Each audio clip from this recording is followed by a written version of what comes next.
বিশেষ করে এই যে ডেঙ্গু জ্বর, যেটা খুব খারাপভাবে বিস্তার লাভ করছে, এর থেকে আল্লাহ আলামিন আপনাদেরকে এবং আমাকে এখনো হেফাজত রেখেছেন, সুস্থ রেখেছেন। সুস্থ রেখে এই যে মসজিদে আসার তৌফিক দিয়েছেন, এজন্য আমরা আরো একবার শুকরিয়া আদায় করি, বলি আলহামদুলিল্লাহ। সম্মানিত হাজিরিন, আমরা বিগত 4 সপ্তাহ ধরে আলোচনা শুনতেছিলাম এবং আমি আলোচনা করতেছিলাম যে পৃথিবীতে আযাব এবং গজব আসার কারণ কি। আমরা আজও ইনশাআল্লাহ এই বিষয় নিয়ে আলোচনা করব। তো দেখেন যে গতকাল অর্থাৎ 5 ডিসেম্বর, গতকাল 5 ডিসেম্বর স্থানীয় সময় 7:32 ইরানের পশ্চিম অঞ্চলের খুজিস্তান প্রদেশে 5.6 মাত্রায় ভূমিকম্প হয়েছে। 4 ডিসেম্বর পূর্ব এশিয়ার দেশ ফিলিপাইন, এই ফিলিপাইনের উত্তর অঞ্চলে এখানেও ভূমিকম্প আঘাত হেনেছে। 1 ডিসেম্বর ঘূর্ণিঝড় ফিনজালের তাণ্ডবে শ্রীলঙ্কায় 15 জন এবং ভারতে 3 জন নিহত হয়েছে। এই ফিনজাল হচ্ছে আরবি শব্দ। এই যে নামকরণটা, এটা সৌদি আরব করেছে। এই যে ঘূর্ণিঝড়টা, সেটা আমাদের এদিকে আঘাত হানে নাই, শ্রীলঙ্কা এবং ভারতের উপর দিয়ে এটা গিয়েছে এবং শ্রীলঙ্কা এখানে 15 জন নিহত হয়েছে এবং ভারতে 3 জন। এই ফিনজালের প্রভাবে ভারতের তামিলনাড়ু ও পুদুচেরিতে ভারী বৃষ্টিপাত হয়েছে। চলতি ডিসেম্বর থেকে, এখন ডিসেম্বর থেকে আগামী ফেব্রুয়ারি মাস পর্যন্ত বাংলাদেশে 12টি সত্য প্রবাহ, এর সাথে 1 বা 2 দিন শিলাবৃষ্টি ও বজ্রঝড়ের সম্ভাবনা রয়েছে। এটা আবহাওয়াবিদরা বলছে। যাই হোক, আমরা এই যে ঘূর্ণিঝড়, এই যে ভূমিকম্প, এই যে ডেঙ্গু, এই যে করোনা, এগুলো আল্লাহ আলামিন পবিত্র কুরআনের সেই সূরা রুমের 41 নম্বর আয়াত, যেটা আমরা বিগত 4 সপ্তাহ আলোচনা করেছি এবং আজকেও করব ইনশাআল্লাহ, এগুলো আমাদের হাতের কামাই। তো এগুলো থেকে আমাদের বেঁচে থাকতে হলে আমাদের এই যে অপরাধ, আমরা যে অপরাধগুলো করি, এই অপরাধগুলো থেকে আমাদেরকে দূরে থাকতে হবে। আমরা যারা অপরাধ করে ফেলছি, ইতিমধ্যে আমরা তওবা করব। তওবা করে পরবর্তীতে আমরা যেন এই অপরাধ না করি, এটা আমরা অনুশোচনা করে আমরা আল্লাহর কাছে ক্ষমা প্রার্থনা করব। যাই হোক, গত সপ্তাহে আমি আলোচনা শেষ করেছিলাম যে আমাদের আযাব এবং গজব থেকে মুক্ত হতে হলে আমাদেরকে কোরআনের শাসন কায়েম করতে হবে। কি করে কোরআনের শাসন হয়? কোরআন দিয়ে আমি আমার পরিবারকে চালাতে পারি, কোরআন দিয়ে আমি আমার মহল্লাকে চালাতে পারি, কোরআন দিয়ে আমি আমার ইউনিয়নকে চালাতে পারি, কোরআন দিয়ে আমি কি করে আমি আমার দেশকে চালাতে পারি। এই ব্যাপারে আমাদেরকে সজাগ হতে হবে এবং সতর্ক হতে হবে। অর্থজামানের খলিফা হযরত উমর রাদিয়াল্লাহু তাআলা আনহু, উনি ছদ্মবেশে ঘুরে ঘুরে তার প্রজাদের অবস্থা দেখার জন্য উনি ছদ্মবেশে বের হতেন। তো এমনি ভাবে একদিন দেখার জন্য, মানুষ কেমন কোরআন আমল করে, কোরআন মাফিক মানুষ কিভাবে চলে, এটা দেখার জন্য উনি ছদ্মবেশে বের হয়েছেন। ঘুরতে ঘুরতে উনি মরুভূমির ভিতরে চলে গেলেন। মরুভূমিতে যে দেখে একজন রাখাল, সে উট এবং দুম্বা চড়াচ্ছে। হযরত ওমর রাদিয়াল্লাহু তাআলা আনহু রাখালকে সালাম দিলেন, আসসালামু আলাইকুম ওয়া রাহমাতুল্লাহ। যখন সালাম দেওয়া হলো, রাখাল সালামের উত্তর দিল না। সালামের উত্তর না দিয়ে রাখাল জিজ্ঞাসা করল যে আমি আমার সালাম, আপনি যে সালাম দিচ্ছেন এই সালামের উত্তর আমি পরে দিব, আগে আমি জানতে চাই যে আপনার পরিচয় কি। হযরত ওমর রাদিয়াল্লাহু তাআলা আনহু সালাম দিয়ে তার কাছে এক পেয়ালা দুধ চাইলেন, বললেন আমি বড় ক্ষুধার্ত, আমাকে এক পেয়ালা দুধ দাও। তখন রাখাল বলল যে আমি আপনাকে দুধও দিব না, আপনার সালামের উত্তরও দিব না, আমি আগে জানবো যে আপনার পরিচয় কি। হযরত ওমর রাদিয়াল্লাহু তাআলা আনহু চিন্তায় পড়ে গেলেন যে আমি যদি এখন আমার পরিচয় দিয়ে দিই তাহলে তো আমার গোমর ফাঁস হয়ে যাবে। আমি যে ছদ্মবেশে ঘুরে ঘুরে কোরআনকে দেখার জন্য আমি বের হয়েছি, যদি আমি এখন আমার পরিচয় দিয়ে দিই তাহলে আমি তো আর জানতে পারবো না যে কোরআনের শাসন কেমন ভাবে চলছে, মানুষ কেমন করে কোরআন আমল করছে, এটা তো আমি জানতে পারবো না। তখন ঠিক সেই মুহূর্তে হযরত ওমর রাদিয়াল্লাহু তাআলা আনহুর সামনে কোরআন চলে আসলো। কোরআন তার সামনে এসে বলছে মিল্লাতা আবিকুম ইব্রাহিম হুয়া সাম্মাকুল মুসলিমিন। এই আয়াত তার সামনে চলে আসে। এই আয়াতের মানে হচ্ছে মিল্লাত মানে হচ্ছে জাতি, আবিকুম মানে তোমাদের পিতা, তোমাদের জাতির পিতা, তোমাদের পিতা হচ্ছে ইব্রাহিম। আর এই নামটা কে দিয়েছে? হুয়া মানে তিনি, অর্থাৎ আল্লাহ রাব্বুল আলামিন আমাদের নাম দিয়েছে যে আমরা হচ্ছে মুসলমান, আমরা মুসলমান। তখন হযরত ওমর রাদিয়াল্লাহু তাআলা বললেন যে আমি হচ্ছে একজন মুসলমান।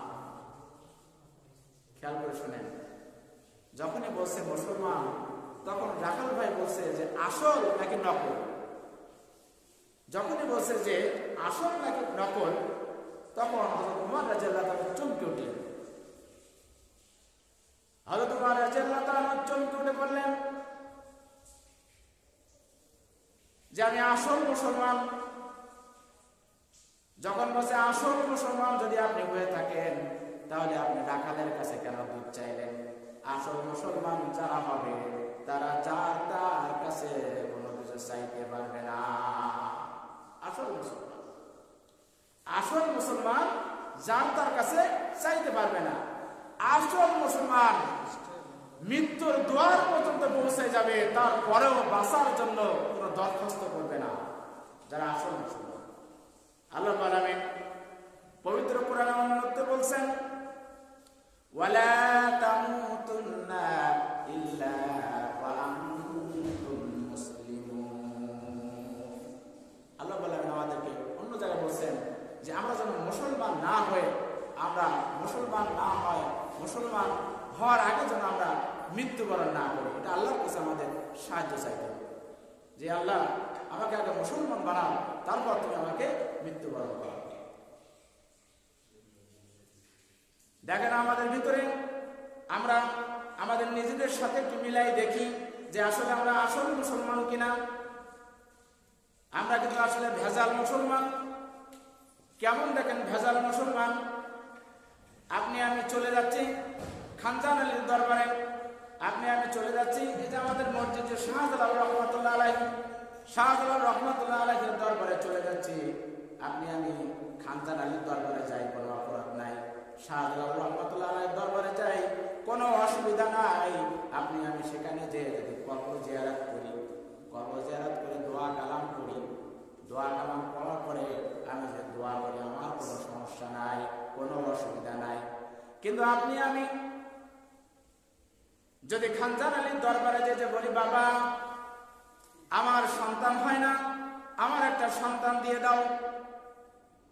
আপনি আমি যে যদি বলি, বাবা আমার ব্যবসা ভালো চলছে না, আমার ব্যবসা ভালো করে দাও, এভাবে যদি বলতে থাকি, তাহলে এইটা হচ্ছে ভেজাল মুসলমান। এটা হচ্ছে শিরক, তাওহীদের বিপরীতের শিরক। এখন আপনি আমি কবর জিয়ারত করব, সেখানে যাব, দোয়া করব, কিন্তু কোনোভাবেই তাদের কাছে আমি চাইতে পারবো না, কারণ তারা কি আমার কাছে দেওয়ার মালিক না। আপনার আমার সন্তান দেন কে? আল্লাহ। সন্তান দেন না কে? আল্লাহ। মেয়ে দেন কে? আল্লাহ। ছেলে দেন কে? আল্লাহ। এখন আপনি আমি বাবার দরবারে যে বলছে, বাবা বাবা আমার সন্তান হয় না, আমার একটা সন্তান দেন, হবে? চাওয়া যাবে? যাবে না। হযরত ইব্রাহিম আলাইহিস সালাম উনি 90 বছরের বেশি বয়স হয়ে গেছে, কোনো সন্তান হয় না। এরপরে আল্লাহ রাব্বুল আলামিন বললেন, যদি চাইতে হয় আমার কাছে চাও। উনি চাওয়া শুরু করলেন, রব্বি হাবলি মিনাস সালিহিন, রব্বি হাবলি মিনাস সালিহিন। এভাবে তিনি আল্লাহর কাছে চাইতে লাগলেন।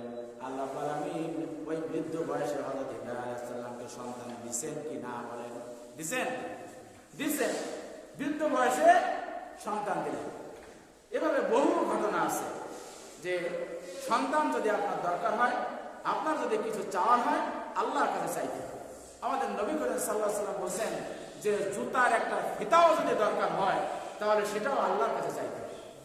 আপনার জুতা একটা ফিতা কিনবেন, যদি সেই ফিতাটাও আপনার চাওয়ার দরকার হয়, সেটাও আপনাকে আল্লাহর কাছে চাইতে হবে। কিন্তু আমরা আসলে ভেজাল মুসলমান, এজন্য আমরা যাত্রার কাছে হাত পাতি, যাত্রার কাছে আমরা চাইতে থাকি। মুফতি বজলুর রশিদ উনি একবার ওনার ওয়াজের ভিতরে বলছেন, মানে উনি 2011 সালে উনি হজ করতে গিয়েছিলেন। হজ করতে যাওয়ার পরে উনি একটা দোকানে যে বললেন, আমাকে একটু খাঁটি জয়তুনের তেল দাও, খাঁটি জয়তুনের তেল চাইলেন। যখনই দোকানে চাইলেন আমাকে খাঁটি জয়তুনের তেল দাও, দোকানদার তার কর্মচারীকে বললেন, যে আরবিতে বললেন চুকুন চুকুন, মানে বের করে দাও, বের করে দাও। কর্মচারী তাকে ধাক্কা দিয়ে বাইরে বের করে দিল। ধাক্কা দিয়ে বাইরে বের করে দেওয়ার পরে উনি চিন্তা করছেন যে আমাকে কেন বাইরে বের করে দেওয়া হলো। উনি কিছুক্ষণ পরে উনি একজন বাঙালিকে পেলেন, একজন বাংলাদেশিকে পেলেন। তার কাছে জিজ্ঞাসা করলেন, আমি দোকানে খাঁটি জয়তুনের তেল চেয়েছি, কিন্তু আমাকে বের করে দেওয়ার কারণ কি আমাকে জানতে চাই। উনি বললেন, হুজুর আপনি তো ভুল করে বসেছেন, আপনি খাঁটি কথাটা কেন বলেছেন? এখানে তো নকল কিছু পাওয়া যায় না। তখন হুজুর বলছে যে কেন নকল কিছু পাওয়া যায় না? বলছে যেখানে কোরআন দিয়ে আল্লাহর আইন চলে, যেখানে কোরআনের শাসন চলে, সেখানে নকল কিছু থাকতে পারে না। আর যেখানে নকল আইন চলে, সেখানে আসল কিছু পাওয়া যায় না। তো হযরত উমর রাদিয়াল্লাহু তাআলা আনহু এবার রাখালকে বলছে, রাখাল ভাই আমার ভুল হয়ে গেছে, আমার ভুল হয়ে গেছে। এবং হযরত উমর রাদিয়াল্লাহু তাআলা মনে মনে চিন্তা করছে, যখন কোরআন দিয়ে শাসন চলবে, কোরআন দিয়ে যখন সমাজ চলবে, তখন আমার মতো উমর যদি ভুল করে, তাহলে রাখালও ভুল ধরতে পারবে। সুবহানাল্লাহ। এবার বলছে আমার ভুল হয়ে গেছে। দেখেন, ভুল হয়ে যাওয়ার পরে এখান থেকে কিন্তু আমরা একটা শিক্ষা পেতে পারি, আপনার আমারও কিন্তু ভুল হতে পারে। মানুষ মাত্রই ভুল আছে, ভুল নাই শুধু শয়তানের। শয়তানের কোনো ভুল নাই, কারণ শয়তান যেটাই করে সেটা তার জন্য সঠিক। শয়তান যা করে তার জন্য সেটা সঠিক, এজন্য শয়তানের কোনো ভুল নাই। আমাদের মানুষের কিন্তু আমাদের ভুল আছে। তো এখান থেকে আমরা শিক্ষা পেলাম যে ভুল হওয়ার পরে আমাদেরকে তওবা করতে হবে। দেখেন, আমরা কিন্তু মসজিদে যখন আসি আমরা, তখন কিন্তু এই ইমাম সাহেব যদি ভুল করে আমরা কিন্তু লোকমা দিই। ধরেন আমি এখন এই যে জোহরের নামাজ, এখন তো আজকে জোহর না, আজকে জুমার নামাজে যদি আমি 1 রাকাত পড়ে বসে যাই, আপনারা কি বলবেন? আল্লাহু আকবার, মানে আমাকে লোকমা দিবেন। লোকমা দেওয়ার পরে আমি কিন্তু উঠে যাবো, কারণ আমার ভুল হচ্ছে, আমি বুঝতে পারছি আমার ভুল হচ্ছে।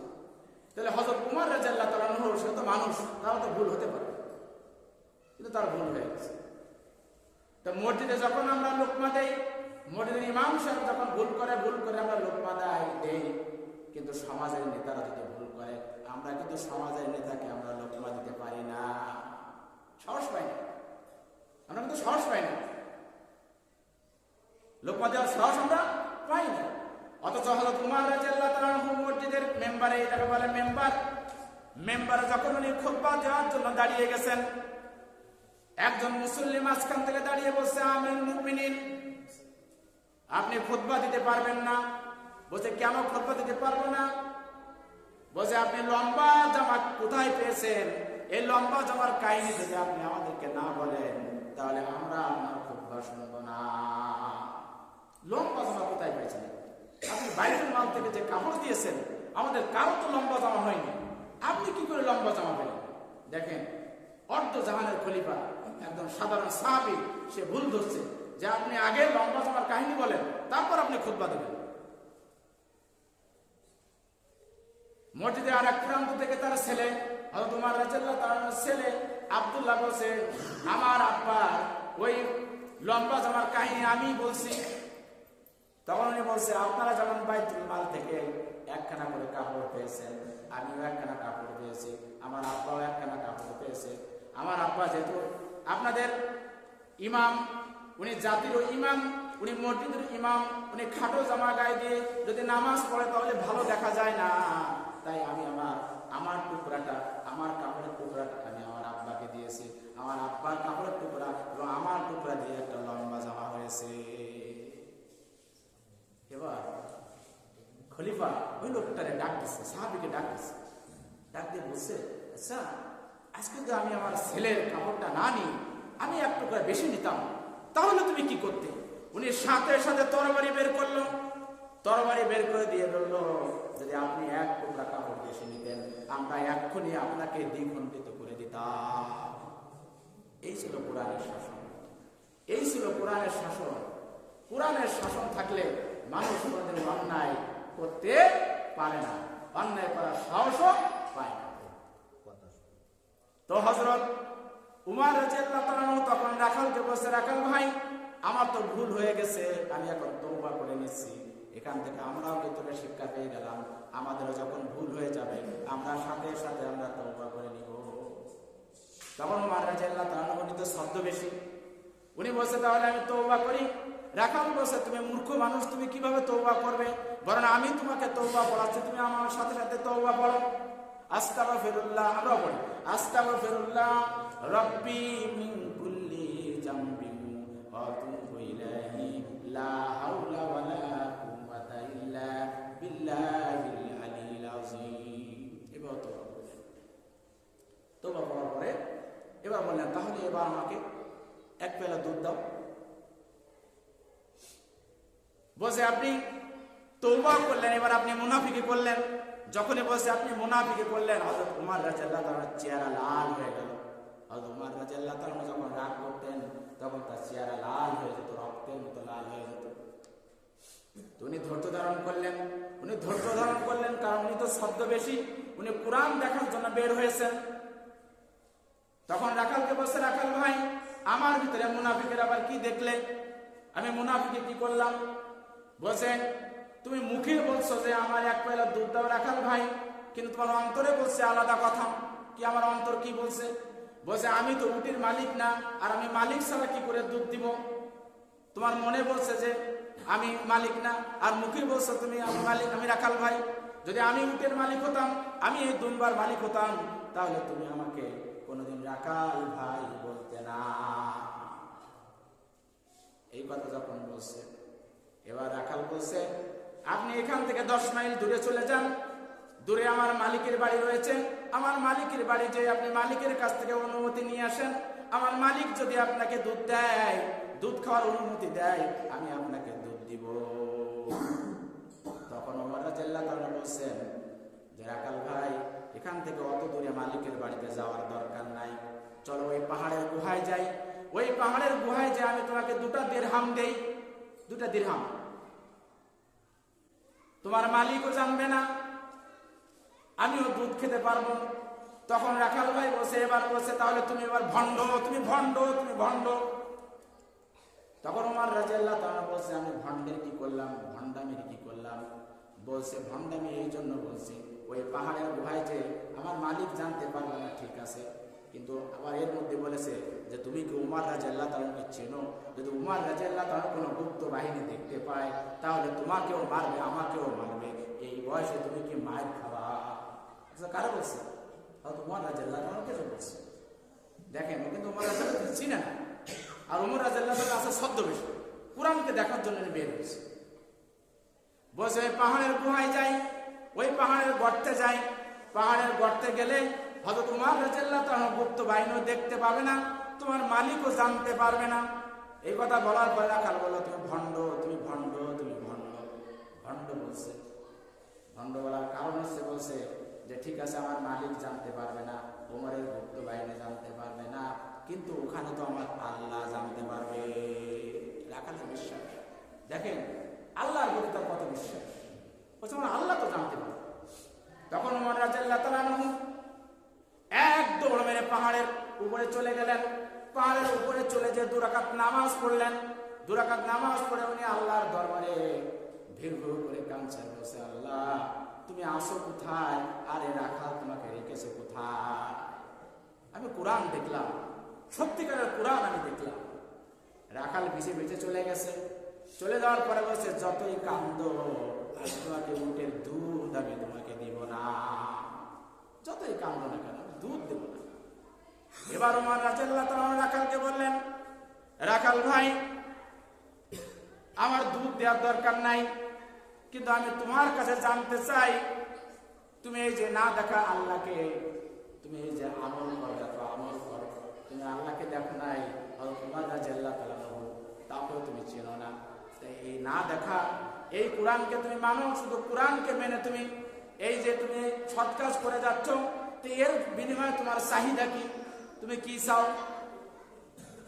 যখনই বলছে তোমার চাহিদা কি, তখন রাখাল বলছে, রব্বানা আতিনা ফিদ দুনিয়া হাসানাতাও ওয়া ফিল আখিরাতি হাসানাতাও ওয়া কিনা আযাবান নার।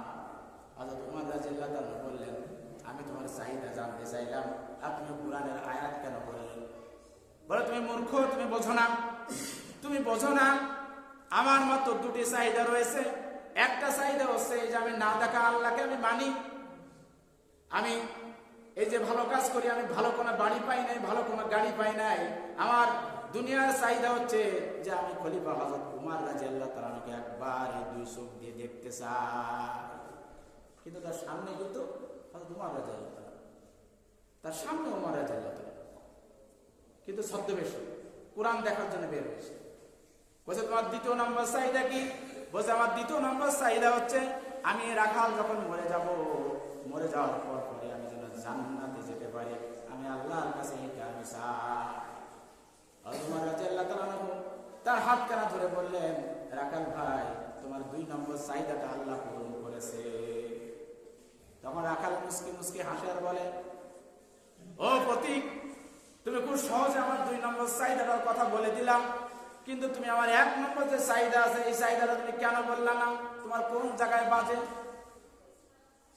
এখন ওমর রাদিয়াল্লাহু তাআলা চিন্তা করতেছে যে রাখাল আমাকে তওবা করেছে, যে রাখাল আমাকে ভণ্ড বলেছে, যে রাখাল আমাকে মুনাফিক বলেছে, যে রাখাল আমাকে পাগল বলেছে, আমি কি করে সেই রাখালকে আমি আমার পরিচয় দিব? পরিচয় দিবে কি করে? আর পরিচয় দিলেও যে মানবে এর কোনো গ্যারান্টি আছে? যে ওখানে তো আর কেউ নাই। এখন দেখেন, এই কোরআনকে যারা আমল করেন, কোরআনের পথে যারা চলে, এদের কিন্তু অনেক বাধা আসে, অনেক বিপত্তি আসে। যেমন অনেক লোক কিন্তু এই কোরআনের উপর আমল করতে যে নিজের ঘরেও ঠিক মতো থাকতে পারে না, পারে না, নিজের ঘরেও থাকতে পারে না। এজন্য আল্লাহ রাব্বুল আলামিন বলছেন পবিত্র কোরআনের সূরা বাকারা 155 নম্বর আয়াত আল্লাহ বলছেন ওয়ালা নাবলুওয়ান্নাকুম বিশাইইম মিনাল খাউফি ওয়াল জু'i ওয়া নাকসিম মিনাল আমওয়ালি ওয়াল আনফুসি ওয়াত তামারাতি ওয়া বাশশিরিস সাবিরিন। যারা কোরআনের উপরে চলবে, যারা কোরআনকে মেনে চলবে, তাদেরকে আল্লাহ রাব্বুল আলামিন কি করবেন? অনেক পরীক্ষা নেবেন। ওয়ালা নাবলুওয়ান্নাকুম, অনেক পরীক্ষা নেওয়া হবে, বিশাইইম, কিছু জিনিস দিয়ে, মিন, যেমন আল খাউফি, ভয় দিয়ে, অল জুই, ক্ষুধা দিয়ে, অনাকসিম, ক্ষয়ক্ষতি দিয়ে, ফসলের ক্ষয়ক্ষতি, বাড়ি ঘরের ক্ষয়ক্ষতি, মিনাল আমওয়াল, ধন সম্পদের ক্ষয়ক্ষতি দিবে, অল আনফুস, এবং জীবনের ক্ষয়ক্ষতি হবে, জীবনও চলে যাবে, ওয়াস সামারাত, এবং ফসলেরও ক্ষয়ক্ষতি হবে। এই ক্ষয়ক্ষতি হওয়ার পরে অবশেষে তাদের জন্য রয়েছে বাশশিরিস সাবিরিন, এই সমস্ত কাজে যারা ধৈর্য থাকতে পারবে, ধৈর্যশীল হতে পারবে, তাদের জন্য রয়েছে সুসংবাদ। আর এই সুসংবাদ হচ্ছে জান্নাত। বলুন সুবহানাল্লাহ। এই সুসংবাদ হচ্ছে কি? জান্নাত। এবার হযরত ওমর রাদিয়াল্লাহু তাআলা চিন্তায় পড়ে গেলেন, আমি এখন কি করব, আমি কি করে আমার পরিচয় দিব? তখনই আবার ওমর রাদিয়াল্লাহু তাআলার সামনে আবার কোরআন চলে আসলো, উদু ইলা সাবিলি রাব্বিকা বিল হিকমা। যখন তুমি ডাইরেক্ট কোনো কিছু বলতে পারবে না, তখন তুমি অ্যাঙ্গেলে বলে দাও। অ্যাঙ্গেলে বলতে, অ্যাঙ্গেল মানে কৌশল, হিকমত, কৌশলে বলতে বলছে। তো কৌশল করলো কি? হযরত ওমর রাদিয়াল্লাহু তাআলা বললেন যে ঠিক আছে, তুমি যদি হযরত ওমরকে দেখতে চাও তাহলে তুমি ফজরের নামাজ মসজিদের প্রথম কাতারে তোমাকে আদায় করতে হবে। কেননা হযরত ওমর রাদিয়াল্লাহু তাআলা শুধু এই খলিফা না, উনি এই বড় মসজিদের ইমাম। দেখেন, যখন কোরআন দিয়ে যখন আপনি আমি দেশ পরিচালনা করব, কোরআন দিয়ে যখন আপনি আমি জাতি পরিচালনা করব, কোরআন দিয়ে আপনি আমি যখন গোত্র পরিচালনা করব, এই মসজিদের খতিব তখন আমি হব না, এই মসজিদের খতিব হবে এই যে ইউনিয়নের যে হচ্ছে চেয়ারম্যান তিনি হবে, অথবা এই ওয়ার্ডের যে মেম্বার সেই হবে এই মসজিদের খতিব। আর যদি মসজিদের খতিব যদি এলাকার মেম্বার, এলাকার চেয়ারম্যান যদি হয়, তাহলে এখান থেকে যখন কোনো কথা বলবে তখন কিন্তু সেই কথা সবাই মানবে। কিন্তু আমি যদি কোনো কথা বলি, আমার কিন্তু বাইরে গিয়ে ধরবে, আমার মতো কাঠমৌলবি বাইরে যেয়ে কিন্তু তখন প্রশ্নের সম্মুখীন হতে হবে যে আপনি এই কথাটা কেন বললেন। রাখাল বললেন, তাহলে আমি কি করব? ফজরের নামাজ আমি মসজিদের প্রথম কাতারে আমি কি করে পড়বো? কেননা মসজিদের প্রথম কাতারে যারা থাকে, মসজিদের ভিতরে যারা থাকে, তারা দামি দামি সাহাবী। আমি ওই দামি দামি সাহাবীর ভিতরে কি করে আমি যাব? তাদের সামনে আমি কি করে যে কথা বলবো? তখন হযরত ওমর রাদিয়াল্লাহু তাআলা বলছেন যে মসজিদের ভিতরে যারা থাকে তারা দামি, আর তুমি যে বাইরে থাকো তুমি যে দামি না, এই কথাটা তোমাকে কে বোঝালো? দেখেন, আমি এই উপরে বসে আছি, আমি কি দামি? আপনারা নিচে বসে আছেন, আপনি কম দামি না। আল্লাহ রাব্বুল আলামিন কোরআনে বলছেন, সূরা হুজুরাতের 13 নম্বর আয়াতে আল্লাহ বলছেন, ইন্না আকরামাকুম ইনদাল্লাহি আতকাকুম, ইন্না নিশ্চয় আকরামাকুম, তোমাদের নিকট ওই হচ্ছে সম্মানিত, ওই হচ্ছে সবচেয়ে দামি, ইনদাল্লাহি, আল্লাহর নিকটে, আতকাকুম, আল্লাহকে যে বেশি ভয় করে, আল্লাহর ভয় যার কলিজায় বেশি আছে, আল্লাহকে যে বেশি ভালো মানে, আল্লাহর নিয়ম কানুন অনুযায়ী যে চলে, রাসূলের সুন্নাহ অনুযায়ী যে চলে, সেই হচ্ছে সবচেয়ে বেশি দামি। তো তখন রাখাল বলছে যে তাহলে আমি আজকে আমি ফজরের নামাজ পড়ে, আমি আজকে ইশারের নামাজ পড়ে আমি আর বাড়িতে আসবো না। ওমর রাদিয়াল্লাহু তাআলা বলছেন যে ঈশা থেকে ফজর পর্যন্ত একটা দীর্ঘ সময়, এই দীর্ঘ সময় যদি তোমার ঘুম পায় তুমি কি করবে? বলছে আমি ঘুম পাইলে মসজিদের এক কোণে আমি ঘুম পড়ে যাব। তখন ওমর রাদিয়াল্লাহু তাআলা আবার চেহারা লাল হয়ে গেছে যে মসজিদের ভিতরে তুমি ঘুমাবা, এই দলিল তুমি কোথায় পেলে? তুমি যে মসজিদের এক কোণে ঘুমাবা, এই দলিল তুমি কোন জায়গায় পাইছো? এটা তুমি কোথায় পাইছো? হ্যাঁ, মসজিদের মধ্যে ঘুমানো যাবে, নিয়ম আছে। যেমন আমাদের যারা তাবলীগ করে ভাইরা কিন্তু ঈশার নামাজে পড়ে, যখন ওয়াশরুমে যায় ওনারা কিন্তু উজু করে এসে ভিতরে এসে কিছু দোয়া দরুদ পড়ে এতেকাবের নিয়াতে ঘুমিয়ে পড়েন। আপনি এভাবে ঘুমাতে পারবেন। কিন্তু আপনার এলাকায় আপনার বাড়িতে ফ্যান নেই, আপনি কি মুয়াজ্জিনের সাথে যোগাযোগ করে বলবেন নাকি যে আমার বাড়িতে ফ্যান নেই, আমাকে মসজিদে ঘুমাতে দেন? হবে? পারবে দিতে? পারবে। যাই হোক, আজকে আলোচনা আমি এখানে সমাপ্ত রাখছি।